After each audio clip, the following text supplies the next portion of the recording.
खालिद भाई भी थोड़ा ऐसा बताइए, थोड़ा खालिद भाई ऐसा थोड़ा सा विक्ट्री का निशान बताइए, थोड़ा सा विक्ट्री प्लीज। यस अभी जो है आज़मपुरा म्यूनसिपल डिवीज़न से मेरी वाइफ मिसेस अस्मा खातून नॉमिनेशंस फाइल किए हैं, क्योंकि आज़मपुरा वार्ड जो है ये लेडीज़ रिज़र्व के लिए है, जहाँ पर मैं पहले कारपोरेटर था। बदमाशी के तौर पे बोलिए या आपके ये वार्ड को रिज़र्व किया गया था, तो इस वार्ड के ऊपर अस्मा खातून एमबीटी सपोर्टेड कैंडिडेट की तरफ से नॉमिनेशन सभी फाइल किए हैं। मुझे उम्मीद है कि मेरा साबिक़ा रिकॉर्ड देखते हुए आज़मपुरे की आवाम भारी अक्सरियत से अस्मा खातून को कामयाब करेगी, पहली चीज़। अब दूसरी चीज़ ये है कि इतना आनंद फानंद में, इतनी गड़बड़ में, इतनी उजलत में, पता नहीं हमारे केसीआर साहब को कौन से पुजारी ने वक्त दे दिया या कौन सा ये लोग बताए ये इलेक्शन किया जा रहा है। यानी रिटर्निंग ऑफिसर्स को ट्रेनिंग नहीं दी गई, कोई मटेरियल नहीं है, फॉर्म्स नहीं है वहाँ पर, कोई यानी कोई मटेरियल ही नहीं है। रिटर्निंग ऑफिसर्स इतना परेशान हैं। और सबसे पहली चीज़ जो है, नॉमिनेशन फॉर्म जो दिए, वो नॉमिनेशन फॉर्म में जो है सन ऑफ डॉटर ऑफ है, उसमें वाइफ ऑफ का जिक्र ही नहीं है उसके अंदर।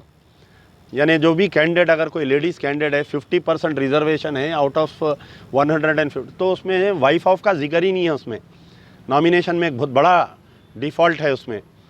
और एक चीज़ ये कर रहे हैं कि जो प्रपोजर्स का सर्टिफिकेट्स दे रहे हैं, वो लोग जो सर्टिफिकेट्स दे रहे हैं प्रपोजर्स का असेंबली कॉन्स्टिट्यूंसी वाइज दे रहे हैं। यहाँ पर ये लोग जो चेक कर रहे हैं वो म्यूनसिपल डिवीज़न वाइज चेक कर रहे हैं। तो उसमें जो है सीरियल नंबर भी चेंज हो जा रहा, पार्ट नंबर भी चेंज हो जा रहा, पोलिंग बूथ भी चेंज, यानी किसी किस्म की तैयारी नहीं है, लेकिन इलेक्शन करवा दे रहे हैं। ये हालिया कोविड-19 से लोग परेशान हैं, फिर ऊपर से आपके ये जो हालिया बारिश हुई, more than 5 lakh voters of the old city और न्यू सिटी अभी घरों में नहीं है साहब। कौन आके वोट डालता बताइए? पूरा बाबा नगर खाली पड़ा हुआ है, आपके नसीब नगर, गुलशन इकबाल कॉलोनी, कृष्णा रेड्डी नगर, बालागंज, तालाब कट्टा, भवानी नगर, घरों में लोग अभी अंदर दाखिल नहीं हुए। और हमारे चीफ मिनिस्टर साहब को इलेक्शन करवाने का सुधर गया। यहाँ पर इलेक्शन इज़ नॉट इम्पॉर्टेंट, लोगों की जान वो है, तो इसके बावजूद इलेक्शंस करवाए। और एक साजिश की गई कि ना, आप देखिए कि 2 बॉडीज़ होते हैं इलेक्शन करवाने के लिए। एक होता है इलेक्शन कमीशन ऑफ इंडिया और एक होता है स्टेट इलेक्शन कमीशन, जो लोकल बॉडी से इलेक्शंस कराते हैं। मजलिस बचाओ तहरीक एमबीटी जो है 1992 से रजिस्टर्ड है, इलेक्शन कमीशन ऑफ इंडिया में भी रजिस्टर्ड है, स्टेट इलेक्शन कमीशन में।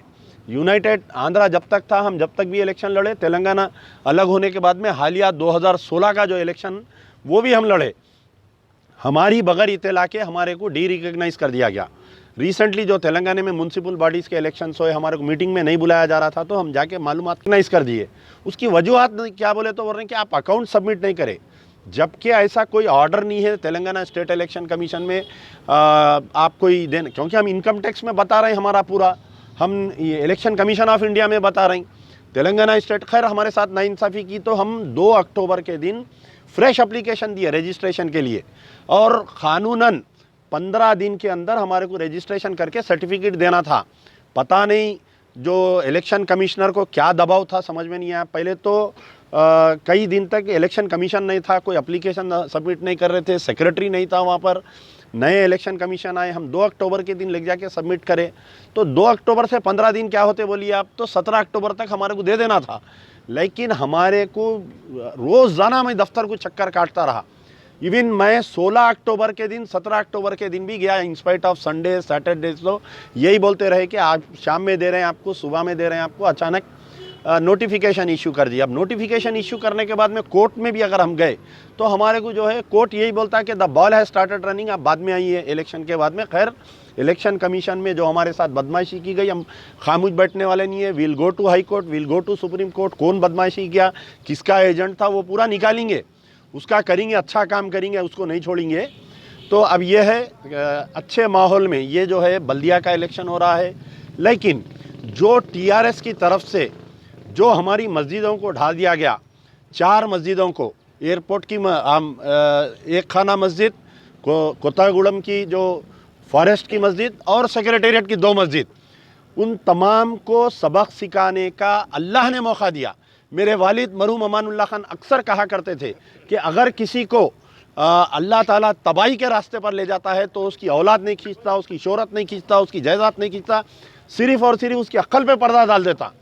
तो ये दुब्बाका का बाई इलेक्शन के रिजल्ट से केसीआर साहब हैरान होके, परेशान होके अचानक तरीके से ये जो इलेक्शन का ऐलान करे, मुसलमानों को और ख़ास तौर पर हिंदुओं को, क्योंकि सेक्रेटेरिएट में उनकी एक मंदिर को भी तोड़ा गया, तो इनको सबक सिखाने का एक सही मौका मिला है। मैं समझता हूँ कि अगर कोई मुसलमान टीआरएस को वोट देता है तो उसकी मुसलमानियत ख़तरे में है, उसको तजदीद ईमान करना पड़ेगा। उलमा मशाइखीन और ख़ास तौर पर वो बिरयानी उलमा मशाइखीन से मेरी गुजारिश है, खुदारा अब वक्त आ गया है, आपके ईमान को कसौटी पे घसने का वक्त आ गया है हर मुसलमान को।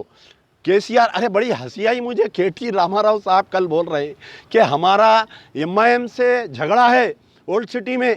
ये नूरा कुश्ती हुआ करती थी पहले, आपको मालूम है कि पहले से तय रहता था कौन सा पहलवान जीतेगा, कौन सा पहलवान हारेगा। WWF की एक आज भी कुश्ती होती। तो मैं चैलेंज कर रहा हूँ केटीआर साहब को, आप एक एफिडेविट लिख के दीजिए, एफिडेविट पे लिख के आवाम के सामने दीजिए कि there will be no future alliance with AIMIM बोल के लिख के दीजिए। आप दुब्बाका के रिजल्ट से आप हैबत खा गए। अरे वो बीजेपी की जीत नहीं है, कौन बेवकूफ़ा तुम्हारे को रिपोर्ट डाल रहे हैं वो समझ में नहीं आ रहा। वो कैंडिडेट की शख्सी जीत है, वो ना टीआरएस की हार है ना बीजेपी की जीत है। एक असेंबली कॉन्स्टिट्यूंसी की जीत से आप परेशान होके आप बोल रहे हैं कि मेरा एमआईएम से ताल्लुक़ नहीं है, हम अकेले लड़ेंगे, हम 10 सीट लेंगे। आप 10 नहीं 15 लियो।